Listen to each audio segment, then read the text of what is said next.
Welcome to the Free Library of Philadelphia Online. My name is Jason Freeman. I'm a producer and editor here in the Free Library's Author Events Office, and I'm honored to be here to introduce not one, but two authors, Rabih Alameddine and Vaye Watkins. Our first author, Rabih Alameddine, was a finalist for the National Book Critics Circle Award and the National Book Award for An Unnecessary Woman, referred to by the LA Review of Books as a paean to the transformative power of reading. His many other works include the novels The Angel of History, The Hakawati, and the short story collection, The Perv. The winner of the 2019 Dos Passos Prize, he was a recipient of a Guggenheim Fellowship and has had solo gallery exhibitions of his paintings on 3 continents. I'll also just say, I find his Twitter presence to be that rare, delightful gem, and he also gave us maybe my favorite author photo ever for tonight's event. Go to our event listing to check it out. In The Wrong End of the Telescope, his new book, a steadfast Arab-American trans woman aids Syrian refugees on the island of Lesbos and forms a close bond with the Syrian matriarch who is determined to protect her children and husband. The New York Times Book Review claims that it is replete with observations, toothy and full of wit, and calls it spectacular. Our second author, Vaye Watkins' debut short story collection, Battleborn, was named a best book of 2012 by numerous periodicals. Her other work includes Gold, Fame, Citrus, a novel in which 2 young lovers squatting in an abandoned mansion find hope in a drought-wracked future Los Angeles. She is a writing professor at the University of California, Irvine, and her stories and essays have appeared in Granta, One Story, the Paris Review, Ploughshares, and Glimmer Train. She is the winner of the Story Prize, the Dylan Thomas Prize, and the Guggenheim Award, among many other honors. Her new novel is called I Love You, But I've Chosen Darkness. It's referred to by Vogue as the trippy and beautiful, slippery and seductive story of a new mother who leaves for a speaking engagement in Reno, Nevada, and then leaves the biggest little city on earth for a transformative journey through the Mojave Desert of her youth. So let's get right to it. Thank you both so much for being here. And Rabih, we are going to start with your reading, and Claire will see you in a bit. So thank you all for being here, even though I can't see you. I assume you're there.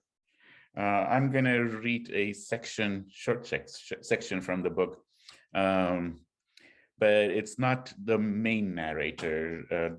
This is a writer presence in the novel, and the narrator is talking to him. Your father built the house of his dreams in his home village in the mountains of Lebanon, not far from the house he grew up in, the one his father had built. Before he broke ground, your father, though not very religious, did what every Druze man should when building or buying something new. He visited one of the Druze elders, a man in his late 80s, who lived in a tiny village that was difficult to reach, hidden in a verdant valley encircled by high mountains. Your father asked the elder to bless his new home, which the man did by writing a little prayer on a piece of paper, which he folded and put in a small envelope that was essentially another folded piece of cardstock paper, a Lebanese origami. Your father placed that blessing, no bigger than a child's finger, between the first 2 stones laid down for the house.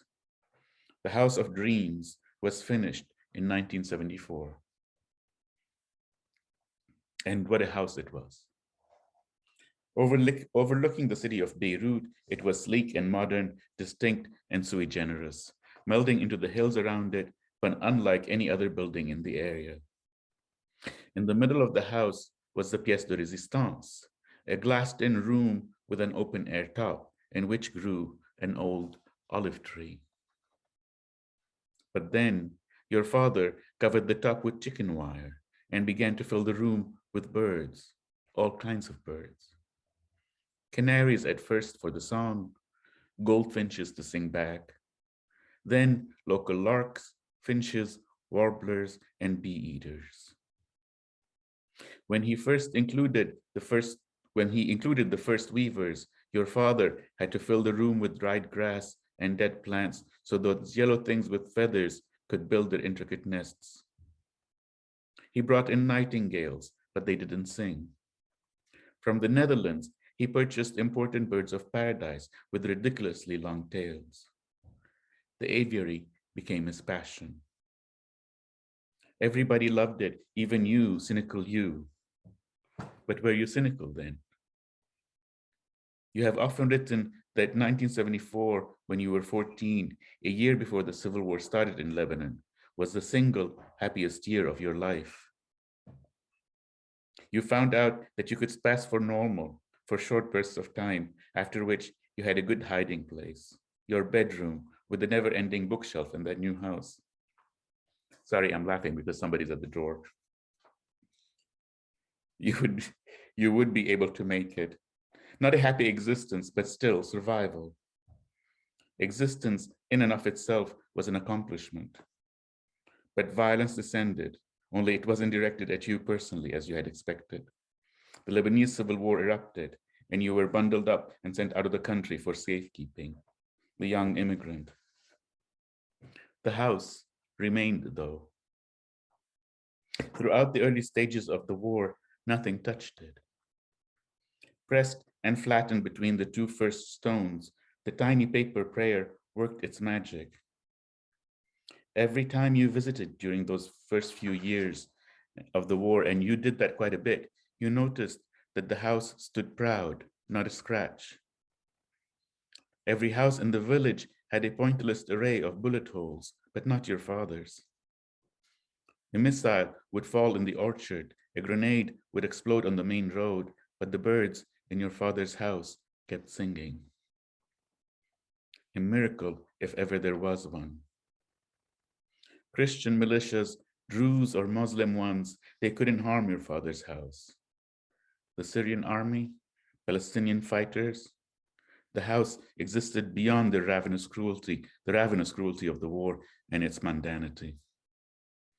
Bullets, rocket-propelled grenades, missile, they all bypassed it, swerved and detoured. The wonder lasted for 7 glorious years.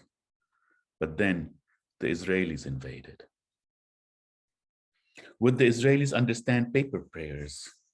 Could the talisman protect against the evil eye of an invading army? Was Druze juju translatable into Hebrew? A most definite yes, it seemed. Phylacteries were as common among Jews as they were among the Druze. There were a couple of close calls. When the tanks arrived on the hill above your father's house, a general's megaphone voice warned the village not to harbor any terrorists. The latter defined as anyone who was not welcoming the neighborly Israeli invasion with enough cheer. 15,000 Lebanese were killed within the first 2 weeks of the Israeli invasion, which obviously meant they were all uncheerful terrorists. If the villagers did not want to be shocked and awed by having their homes bombed into oblivion, they should raise a white flag on the roof to indicate that there were no unfriendly terrorists in the house. Your mother stripped all the linens off the bed and hung the white sheets on the roof's laundry line. She worried that would not be enough. For 2 days, while the tanks loomed above her home, your mother ran back and forth along the laundry lines, shaking the sheets to make sure they were seen from above. Possessed by Lisa, the spirit of madness and frenzy, your mother set herself up between the folds of each sheet, swayed her arms back and forth, then moved to the next sheet and the next for 48 hours in a row. The prayer blessing worked on the Israelis, with a little help from your mother acting like a Halloween ghost on meth. Not a scrape, not a blemish on the house. A week after your mother shook the sheets, a young Israeli soldier knocked on the large mahogany door. Your parents saw a shy, scrawny, mild-mannered boy. He looked 14 at best, your mother told you, his glasses too big for his face. She wanted to drag him to your room, order him to get out of the idiotic uniform, grab a bath, pick something normal to wear from your closet, and then she would feed him. The soldier, speaking fluid Levantine Arabic, apologized profusely for disturbing them. So much so that your parents began to feel guilty for appearing intimidating to the poor boy.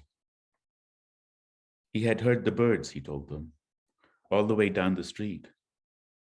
He followed the sounds to the house, just as Melquiades, the gypsy in 100 Years of Solitude, found his way to Macondo by following the song of the birds. Beautiful singing. Some trills the boy knew, but some he could not identify. He was going to study ornithology, you see. He was obsessed with birds, like his own father was. He hadn't been sure where the birdsong was coming from until that day when he finally had a break. He was not supposed to wander on his own, he said, but the Siren Song called to him. He begged for permission to see the birds, if only for a moment. Of course, your parents let him in. Your father may have despised the Israelis, but a young man who loved birds couldn't be a terrible person. The young man was stunned when he saw the glassed-in room. Sunlight inside the house, the outdoors indoors, and birds, a profusion of birds. He had a look of such longing that your father forgave his trespasses, almost his country's as well, but not quite. The coffee came out, the entire hospitality accoutrements, almonds, candies, chocolate. Even in the middle of a war, one must be prepared for guests. When your mother complimented the soldier on his Arabic, he explained that his mother was Druze and his father Jewish. He spoke Arabic with his mother's family and Hebrew with his father's.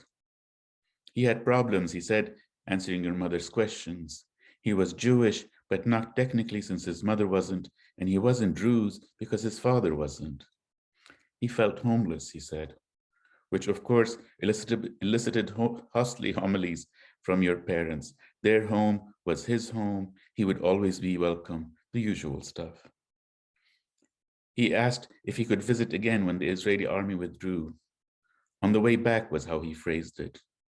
Surely this invasion would not last long. Of course, your parents assured him, if they were still around, if he remembered this, then his visit would be most welcome. You didn't know whether he remembered, but luckily, your family was no longer around. The Israelis went insane, bombing Beirut incessantly. Even though the house wasn't in danger, your family decided to pack as much as they could and left for the safety of Damascus.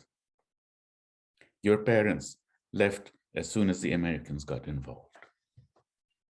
The Israelis forced the Lebanese parliament to elect the head of the phalange as president, and he was assassinated soon after.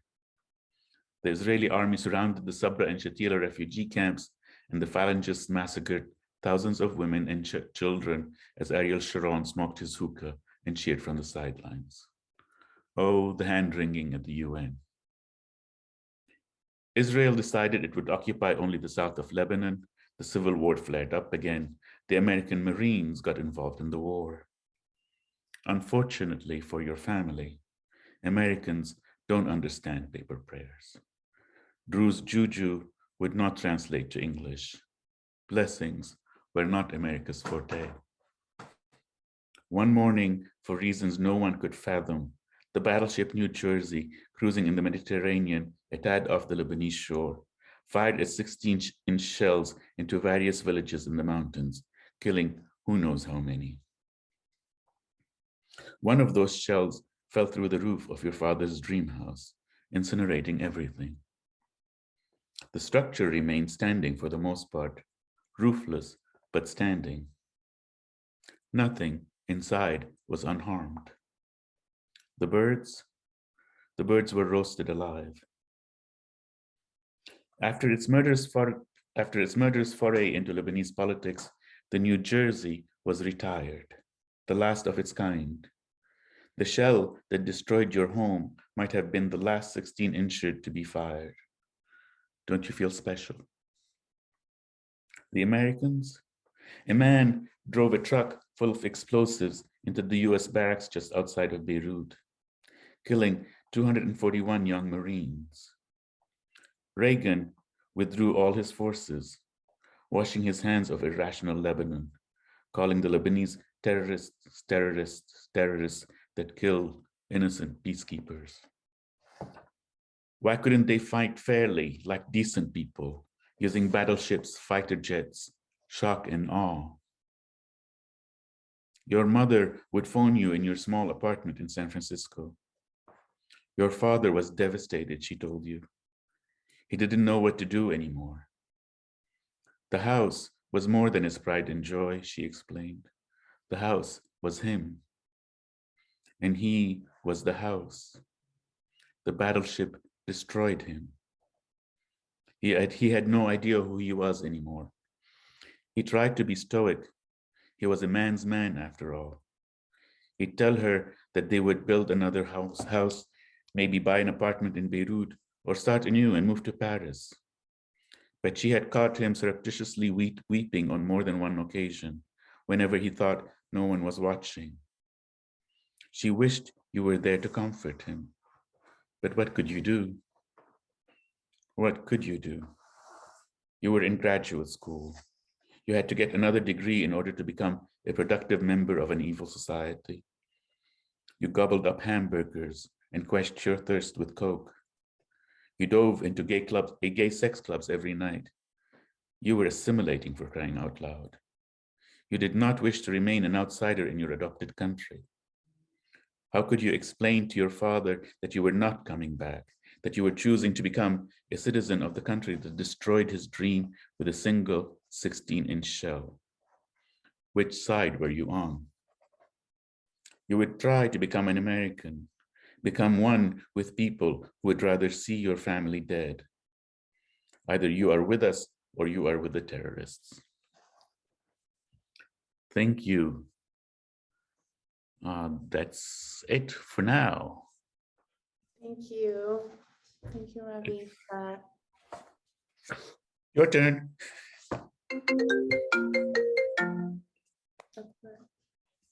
Sorry. That's okay. It's good time. Okay. You can go take it. I know.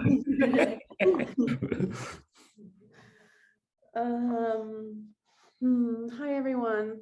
Yeah, which is a strange thing to say to my own face, but hello. Thanks for being here.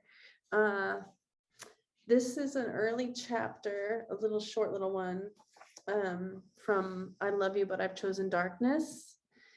And I think it's pretty self-explanatory.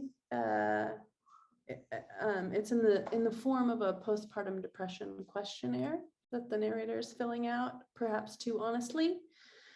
And it's called, unimaginatively, 10-item Edinburgh postnatal depression scale. 1. Since my baby was born, I have been able to laugh and see the funny side of things. We tried to find you a nickname in utero, but nothing fits so well as the ones we had for your father's scrotum and penis, your brothers, Krang and Wangston Hughes. An app dinged weekly with developmental progress and fruit analogies. Some weeks I wrote my own. This week, your baby is the size of a genetically modified micro peach, which itself is about the size of a red globe grape. Your baby's ear holes are migrating this week. Your baby can hear you and may already be disappointed by what it hears. This week, your baby is the size of a medjool date dropped from the palm and left to soften in the dust. Your baby is now developing reflexes like lashing out and protecting its soft places. It is also developing paradoxes and an attraction to the things that harm it. This week, your baby is the size of a navel orange spiked with cloves and hung by a light blue ribbon on the doorknob of a friend's guest bathroom. Your baby is developing the methods of self-defeat this week, among them boredom, urgency, and nostalgia. It may even be besieged by ennui. Your baby has begun to dream, though it dreams only of steady heartbeats and briny fluid. 2, I have looked forward with enjoyment to things. Pain-free bowel movements, sushi, limitless beer and pot brownies, daycare, prestige television events, everyone going home. My sister visits and asks how much a doula costs. Does a person really need one? No, I tell her. Not if you have an older woman in your life who is helpful, trusted, up to date on the latest evidence-based best practices, and shares your birth politics. Someone who is not all judgmental, won't project her insecurities onto you, is respectful of your boundaries and your beliefs and those of your spouse, carries no emotional baggage or unresolved tensions, no submerged resentment, no open wounds, no helicoptering, no neglect. No library of backhanded compliments, no bequeathed body issues, no treadmill of jealousy and ingratitude, no internalized misogyny, no gaslighting, no minimizing, no apology debt, no, I'm sorry you feel that way, no, I'm sorry you misunderstood me, no, beauty must suffer, no, don't eat with your eyes, no, I cut the ends off the roast because you did, well, I did it to fit the pan. That's a steal, Lise says. $750 for the mother you wish you had. 3, I have felt scared or panicky for no good reason. Well, there are little white moths drifting twitchy through the house, sprinkling their moth dust everywhere. I cannot find their nest. I brace myself each time I take a towel or a sheet from the linen closet. You are born jaundiced. We wrap you in a stiff so-called blanket of LEDs to get your levels right. She's at 12, they tell us, without saying whether the goal is 15 or 0 or 100, not telling us whether we are trying to bring them up or down. I don't know which way to pray, Theo says. Little glowworm baby, spooky blue light up insured baby in the bassinet, hugged by this machine instead of us. A gnarly, intestine-looking tube coming out the bottom of your swaddle. Jaundiced and skinny, though neither of us are. Failure to thrive. In the car, Theo agrees that a ridiculously lofty standard. Haven't we had every advantage? Health insurance and advanced degrees, study abroad and strong female role models. Aren't we gainfully employed and doing work we do not hate, no less? Didn't we do everything right and in the right order? And yet, can either of us say we are thriving? I remind myself it's not so bad, the jaundice, the smallness. Lise says, I was little and look at me. I remind myself of the NICU in pediatric oncology, which we must pass on the way to our appointments. I remember the apparatus we learned about in breastfeeding class that the lactation consultants can rig up for a man. A sack of donated breast milk and a tube taped to his pectoral, positioned to deliver milk to the baby as though through his nipple. I comfort myself with the dark, unmentioned scenarios wherein this rig would be necessary. A box on the birth certificate paperwork says, I wish to list another man as the baby's biological father. See reverse. I see reverse. Curious what wisdom the hospital has for such a situation. What policies the board has come up with to solve this clusterfuck of the heart. What discreet salve for-profit medicine might offer the modern woman's roving loins. But the reverse is blank. Theo has hymns and spirituals, but I can only remember the most desperate lines from pop songs. If you want better things, I want you to have them. My girl, don't lie to me. Tell me, where did you sleep last night? 4, I have been anxious or worried for no good reason. Lise says, your phone is ringing. What's the area code?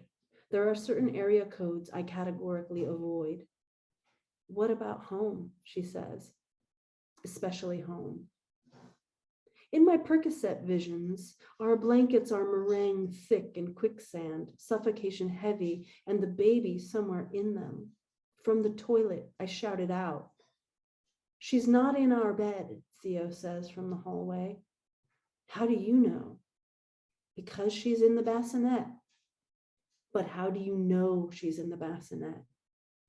Because I am presently looking at the bassinet and I see her in there. But how does he know that he is truly seeing? 5, I have blamed myself unnecessarily when things went wrong. A postcard arrived from Lake Tahoe, addressed to the family, but meant only for me. Says, funny how some people feel like home. 6, I have been so unhappy that I have had difficulty sleeping. On video chat, people say things about the baby I don't like. She seems small. She seems quiet. She's a princess. She will be gone before we know it. And I slam the computer closed. After, I send pictures of the baby and small loops of video to prove I am not a banshee. I am a banshee, but cannot get comfortable with being one. I'm always swinging from bansheeism to play acting sweetness and back. The truth is, I cannot play nice and don't want to, but want to some days. 7, I have felt sad or miserable. I can hear the whispers of my own future outbursts. I wiped your ass. I suctioned boogers from your nose. I caught your vomit in my cupped hands and it was hot. I pruned the tiny sleep dreads from your hair and blew stray eyelashes off your cheeks. I can feel the seeds of my resentment as I swallow them. When you couldn't sleep, I lay beside you with my nipple in your mouth. For hours I did this.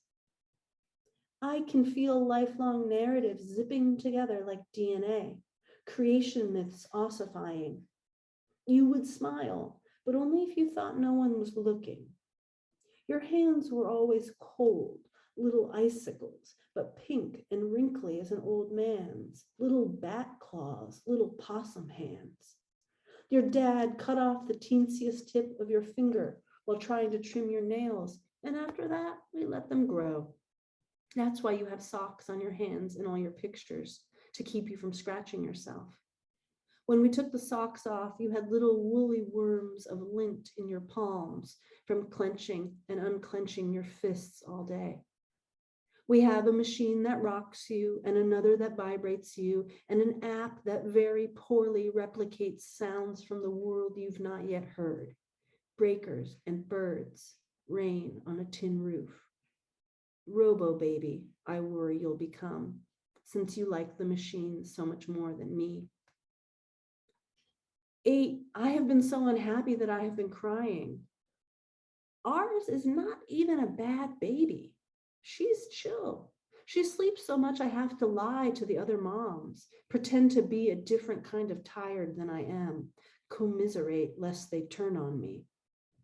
In truth, ours sleeps through anything, even 2 adults screaming at each other, crying, begging, saying things they can't take back, making up and screaming again.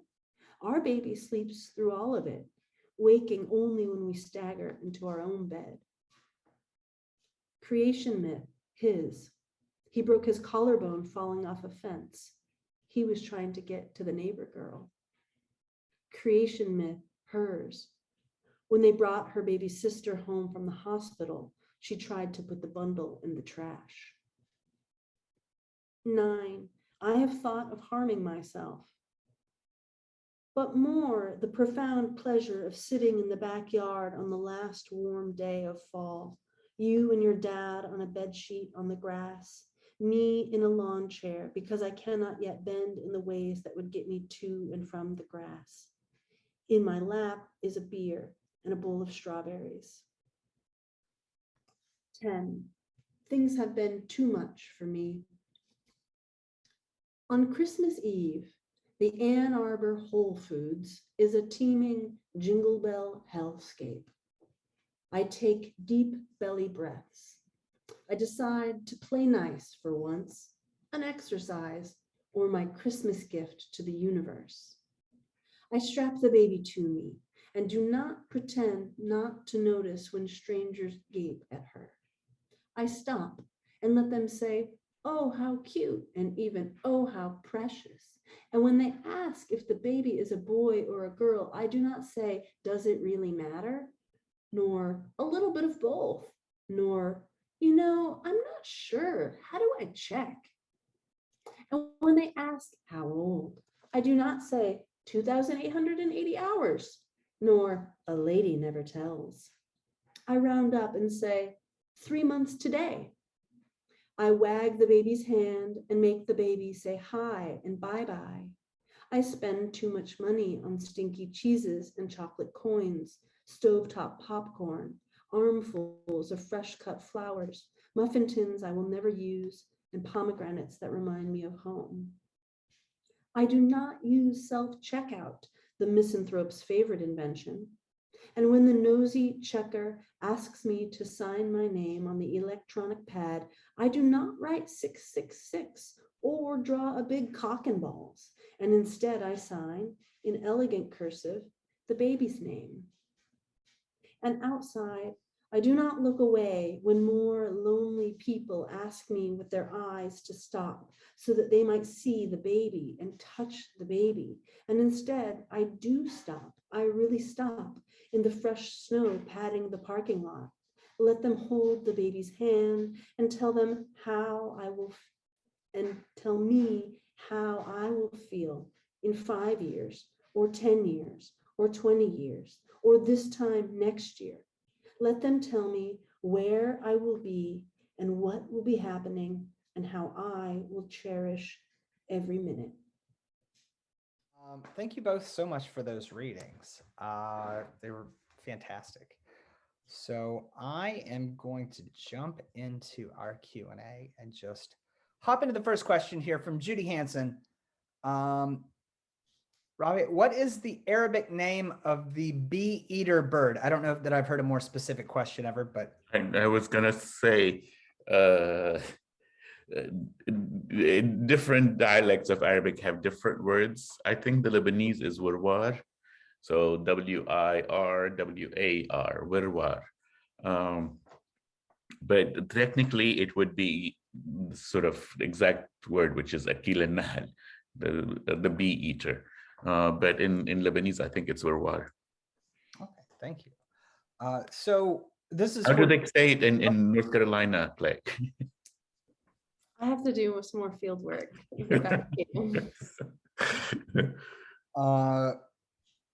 Let's see. From Gretchen Roth, I've only just begun both of your books and both immediately reference either fits and starts by the writer or the writer writing in lieu of another. Were both of these books more challenging than your past works? And could you please tell us about the origin story for each book? Claire, do you mind hitting that one first? Sure. There's a lot there. I'm happy to repeat any. No, yeah, I haven't finished your book yet, Rabih, but I do think we're both letting the pain of writing show a bit more than. Because we're the same person. Yeah.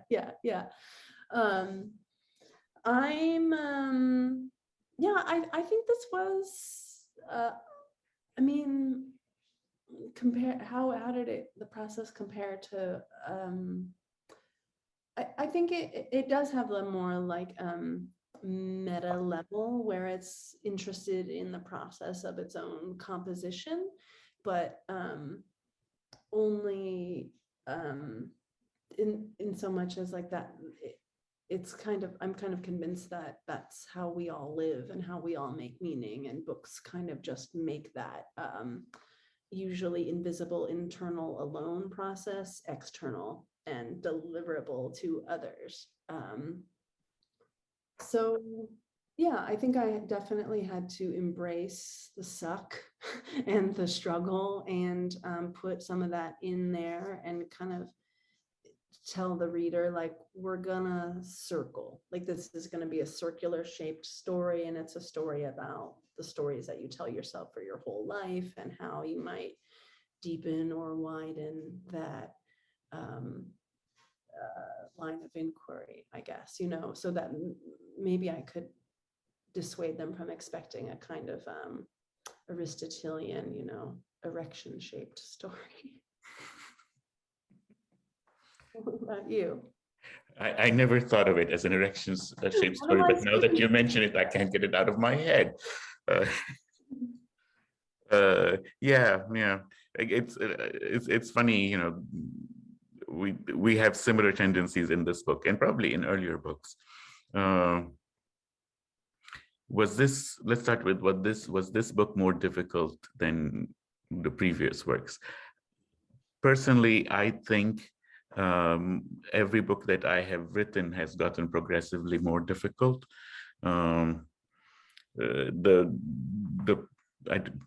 hate using the word process, but the actual writing has gotten more difficult. One is because I know some things more than I did. In my first book, I was just like, didn't know anything, so it came much easier.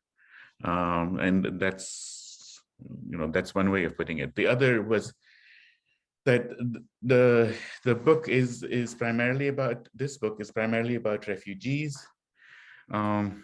And my experience with working with refugees.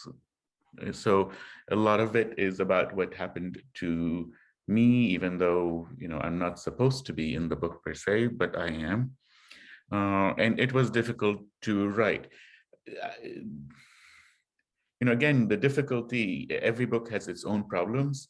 The last one was for me more emotionally draining. This one was difficult emotionally, but it was also difficult conceptually, because I had different competing ideas. And the book was not solved for a long, long time.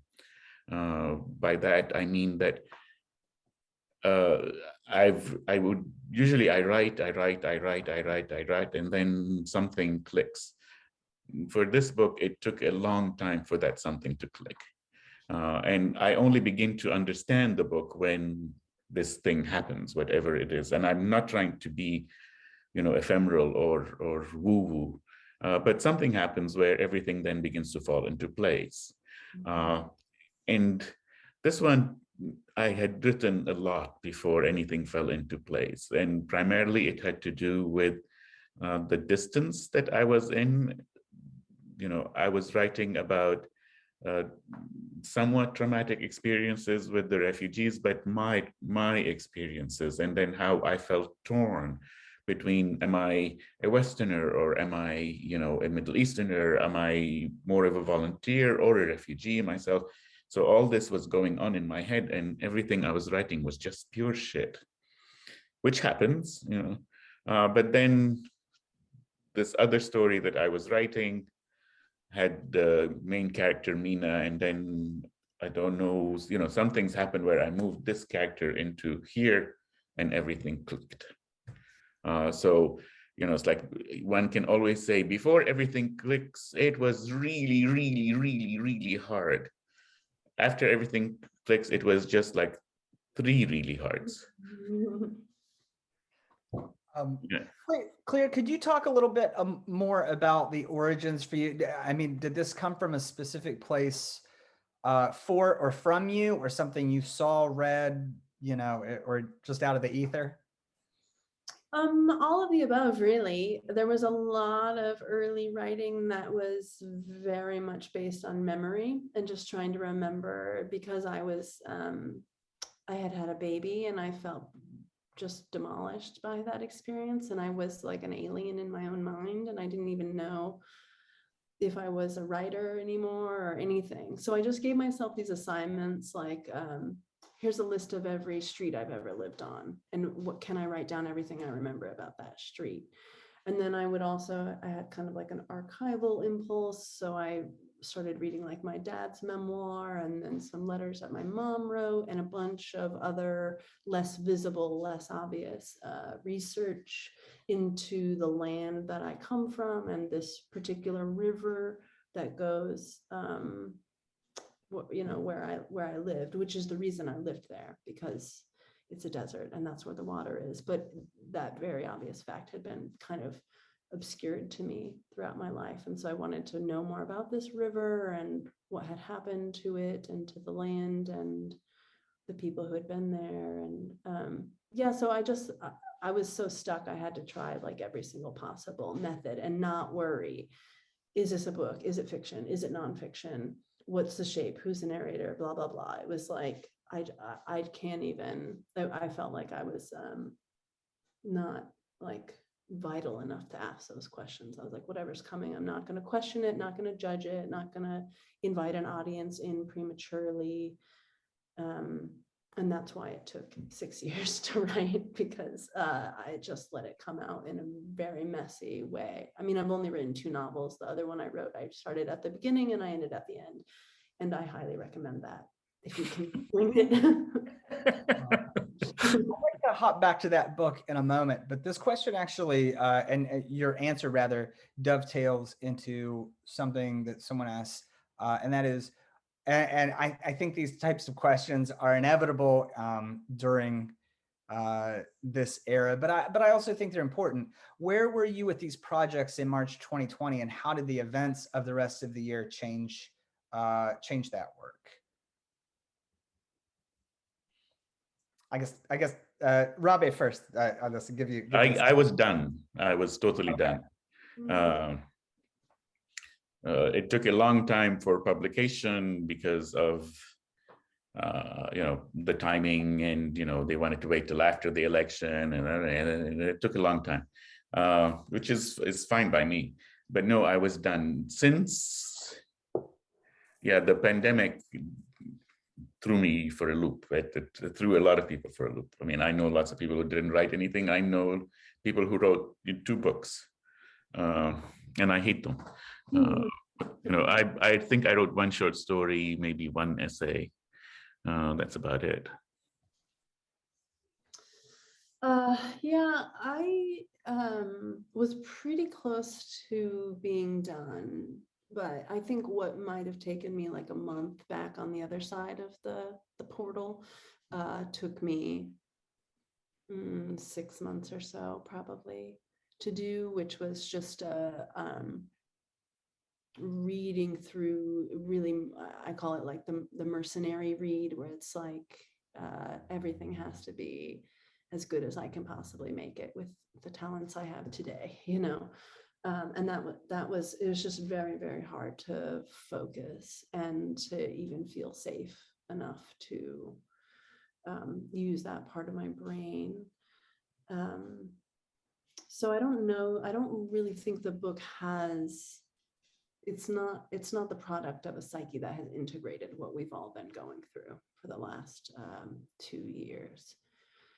That will come, I hope, maybe from others, but it is still really mysterious and alive to me.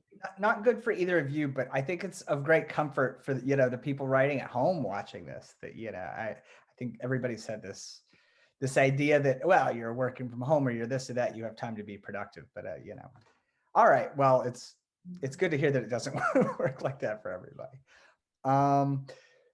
So more questions here, and I think you could both address this one too, specifically about research in your books, Rabih, especially this, a highly political set of circumstances in your book. Was there sort of newspaper, otherwise research that went into this? No, not really. I mean, when I say I worked with refugees for 6 years, I basically interviewed people, just asked them questions, officially and not officially. But I ended up interviewing around 600 people.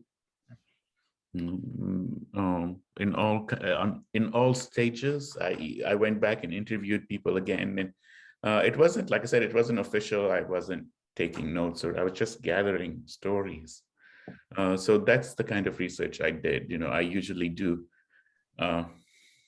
My joke is always that I'm a writer, not an academic. If I want to do research, I ask my friends. If I want to do real deep research, I ask my acquaintances. It's like if I want to do really, really, really deep research, I ask a question on Twitter. There are all kinds of research. Most of the history in the book is history that I grew up with, so it wasn't. I didn't really need it for this book. Claire, I know to a certain degree, these were your stomping grounds and territory that. Was there anything you had to sort of go back and take another look at with some distance?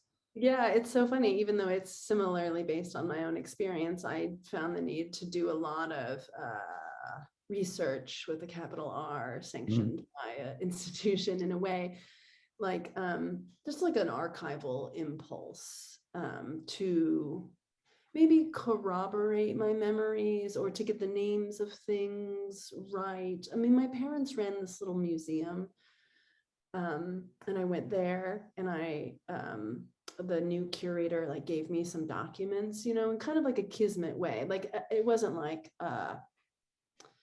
it was just hanging out, basically. Like I think there's a sociologist who calls it like deep hanging out, just like hearing people and the information that they give you, like the people hanging out in these towns where I grew up, and I would say, oh, my parents are these people, and they'd be like, oh, I know about you. They didn't, it was more about hearing how they talk, like their music and their rhythms, and seeing if there was anything that like sparked my interest. It wasn't, it was like the facts of the matter were sort of secondary to like, how do people around here talk, and what sorts of things do they preoccupy themselves with. And then because I wanted to write a lot about my parents who are dead, I wanted to use their language and do some version of like a kind of co-writing with them. So that meant reading a lot of their writing. Thank you. This question, Rabih, this is from Terry Pickens. When you look back at the Perv or I, the Divine, are there things you would shift if you knew then what you know now, like that sort of thing?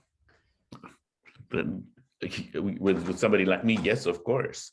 Not too long ago, but maybe 4 years ago, my first book was reissued, which is amazing, and lovely. But before it came out, I read it and I hated it so much. I tried to get them to stop reissuing them.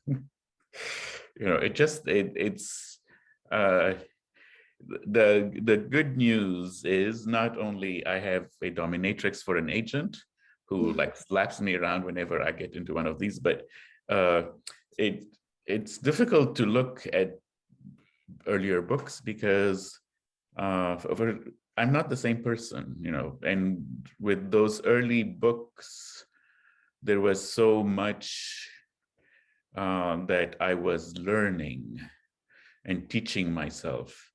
And it's fascinating because, again, I'm lucky, I got published and all that. But yes, I would change a lot of things. There was a big shift, I believe, in my writing between the third and the fourth book. And the fourth book, Hakawati, took 8 years.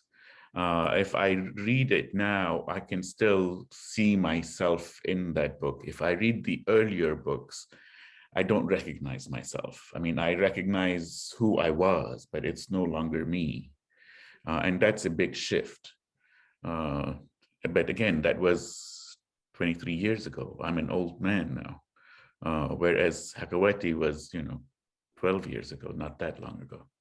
But it's a different thing. Again, I know writers who read their early works and love it. I look at pictures of myself and I hate every single one of them. So yeah. Yes, well, you I better would not change take it. your author photo from this. Like I said, it's the greatest one that I've You seen. think it's better than the last one? I think the last one is better. I don't know. This was very lavish. I really Dressing up for it was a pleasure. yeah. Well, I suppose that question for you too, Claire, looking at what are you seeing of yourself in your earlier work, especially seeing where you and I suppose we are at this point. Well, yeah. Similarly, I don't love it. I don't look at those old books at all. And in a way, I think it's because like by the time I publish something, it's like I almost like I don't even remember what happened in there. Like I was just so in it for so long, and I don't even let it out of my anxious hands until I feel it's like just surrender. And there's some sort of like a wipe or something that happens, and then I'll do readings and they're like, this happens in this. I'm like, really? If you say so, okay, and I try to enjoy the process of growing and having like documents of growth, like a tattoo, a particular tattoo of mine from age 18. It's not my decision today, not the decision I'd make today, but I feel warmth towards the young person who was making that stuff, and feel glad that the books have taught me as much about myself as they have. And I also feel really grateful to release them and not really be involved that much in their reception or the reader's experience of them. I think that if they're like sound artistic objects, I can not really be that involved in, or need to judge them the way I used to in my youth. Right. Well, the interesting thing for me is that, I can look at my old work and hate it, but I could look at Claire's work and I can tell you Battleborn still stands up. It's a masterwork. Again, I reread it not too long ago, as she knows, and it's like, oh my Lord. So other people's work, I can look back and go, yes, I mean, no.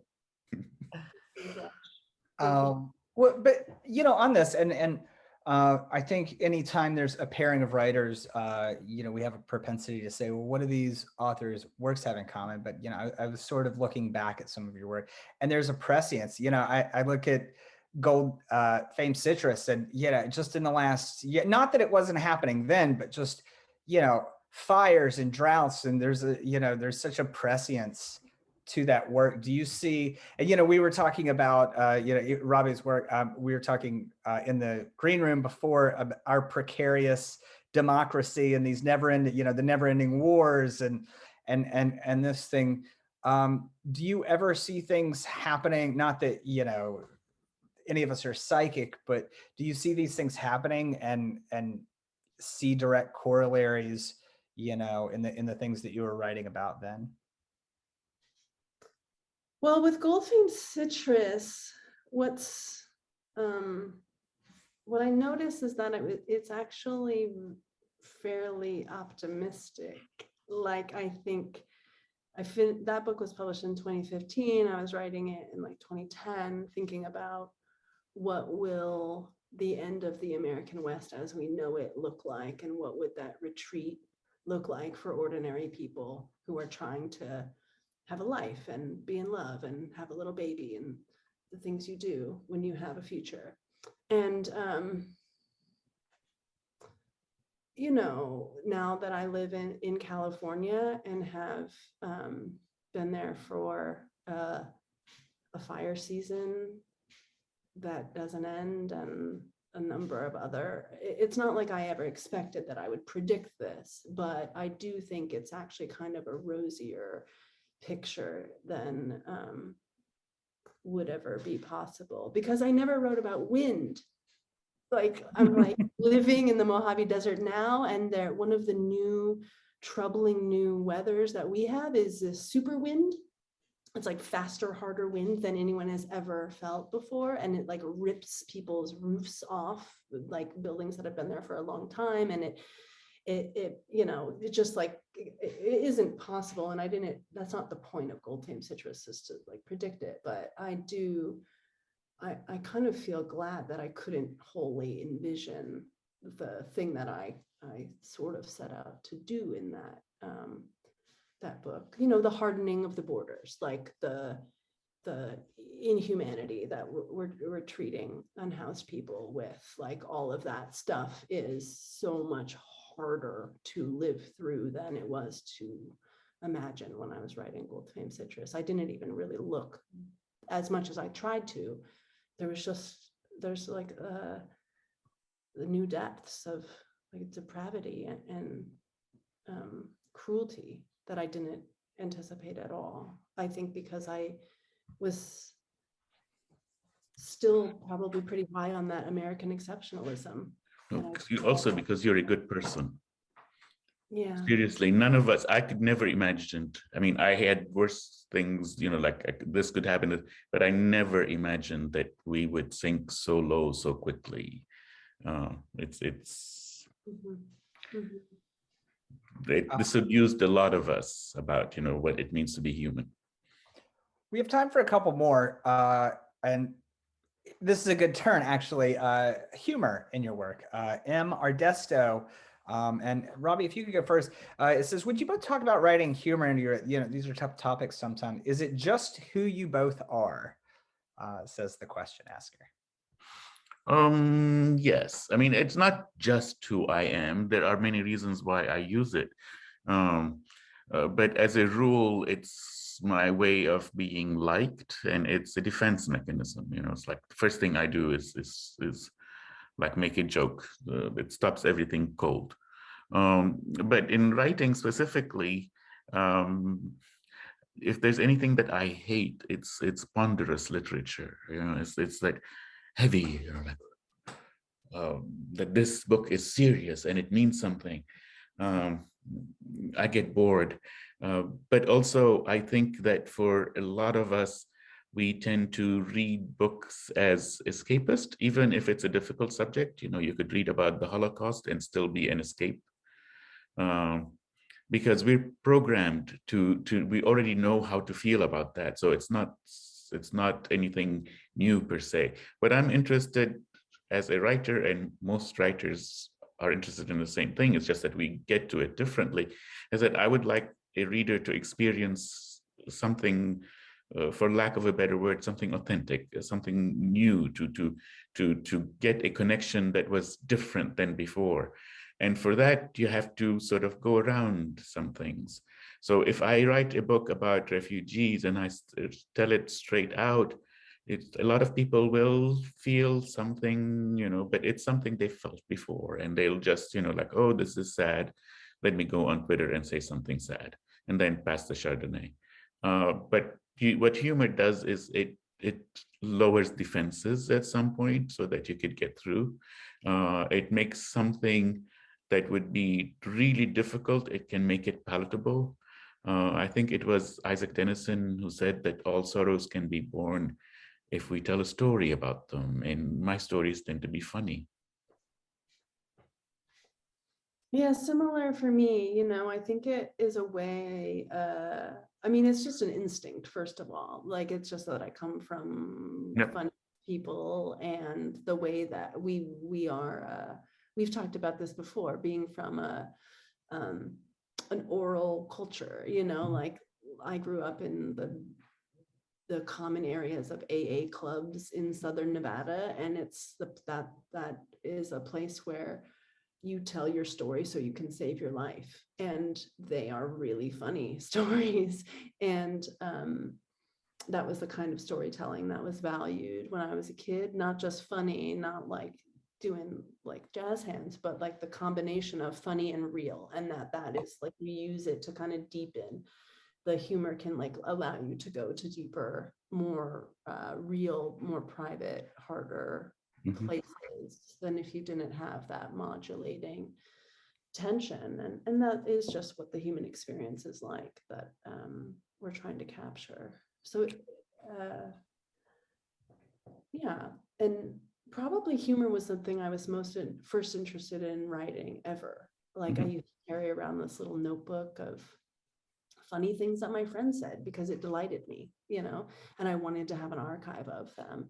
And a friend pointed out that I have like a bunch of jokes in here from like 20 years ago, that I've just been carrying around because they please me on some level, and then I shine them up and offer them to you.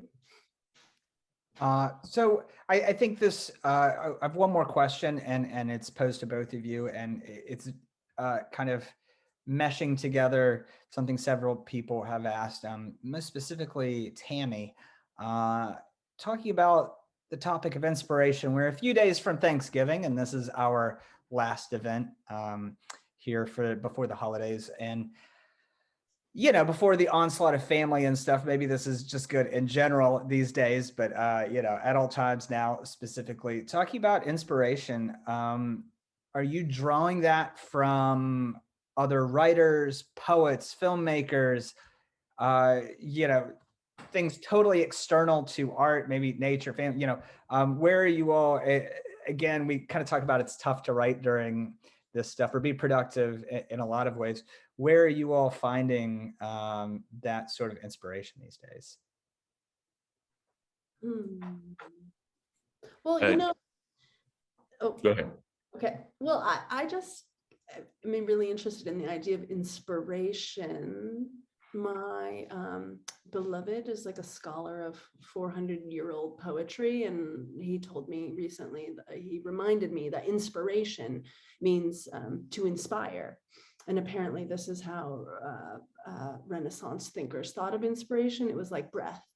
It was just something that you brought in, and it was involuntary, and it happened. And then when you become aware of it, like in yoga or something else, you can use it, and it can, but I really love the idea that it's like a continual process, and it's not like this like inert dark space waiting for like the hand of God to come down or something. So I try to just ride like the flow of life. But one challenge is that I don't see many people, and I realize how much I take from just ordinary conversation, from overhearing people, and from just listening to how they tell the stories of their lives. And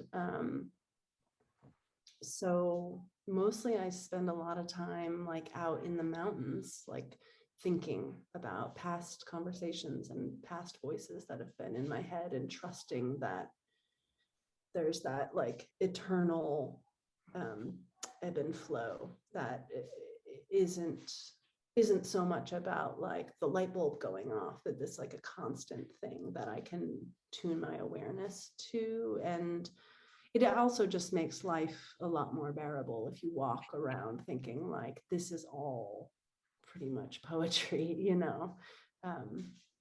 That's how I do it these days.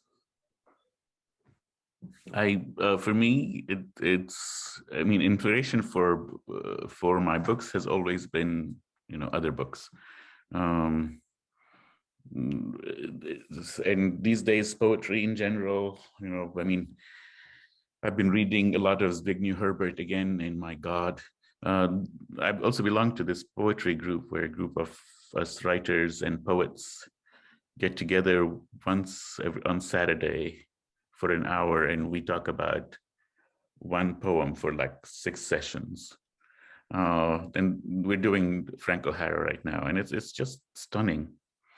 But at the same time, I'll take sort of similar to Claire in that for me, my inspiration comes when I get out of myself. I tend to be at home all the time. My problems become, like unmanageable. Like even, somebody ignored me on the street. Oh my God, my life is over and stuff.